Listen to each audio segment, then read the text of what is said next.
Mà mùi tiệt đây bằng phồn. Mà mùi tiệt đây. Tớ ca đôi chmua page ai đạch monetize ạ. Sầm nôn ấy có nhầm tự thuộc bàn chả đây. Ca đôi chmua page tớ vì ai đạch một year ca rồi lôi ạ. Bà chấm lái cứ ọt đạch tê bằng phồn. Bà vì khôngមានប៉ះពាល់ក្នុងការរកលុយទេបាទអញ្ចឹងពាក់ព័ន្ធជាមួយនឹងការដូរឈ្មោះ page វាគ្មានពាក់ព័ន្ធជាមួយនឹងការដាច់ monetize ទេបាទបើសិនជាគ្រាន់តែដូរឈ្មោះ page ដាច់ monetize នោះអញ្ចឹងអ្នកដែលចង់បដូរឈ្មោះ page ដើម្បីលេង content ផ្សេងគេ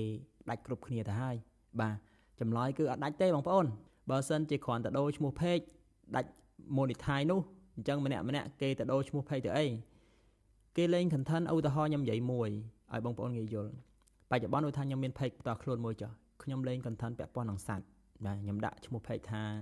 The Animal អីចឹងទៅបាទអញ្ចឹងខ្ញុំលេង content សត្វហើយឈ្មោះ page ខ្ញុំដាក់ IVC ចង្វាក់ជាមួយនឹង content របស់ខ្ញុំប៉ុន្តែពេលដែលខ្ញុំលេងទៅបានកន្លះខែឬមួយខែហើយនិយាយថា2ខែទៅចុះឲ្យវាគ្រប់ពេលដែលដូរឈ្មោះខ្ញុំឃើញតែខ្ញុំលេង content ហ្នឹងរយៈពេល2ខែឃើញថាវាអត់បានផលអញ្ចឹងខ្ញុំមានគំនិតមួយខ្ញុំចង់ដូរ content លេងពេលដែលខ្ញុំចង់ដូរ content លេងខ្ញុំនឹងចង់ដូរឈ្មោះ page ដែរឥឡូវខ្ញុំបដូរពី content សត្វទៅជាលេង content sport ពាក់ព័ន្ធនឹងកីឡាអញ្ចឹងពេលដែលខ្ញុំដូរឈ្មោះ page របស់ខ្ញុំនោះវាមិនដាច់ទេមកងាររលុយនោះបាទយើងអាចដូរបានបងប្អូនកុំជឿគេ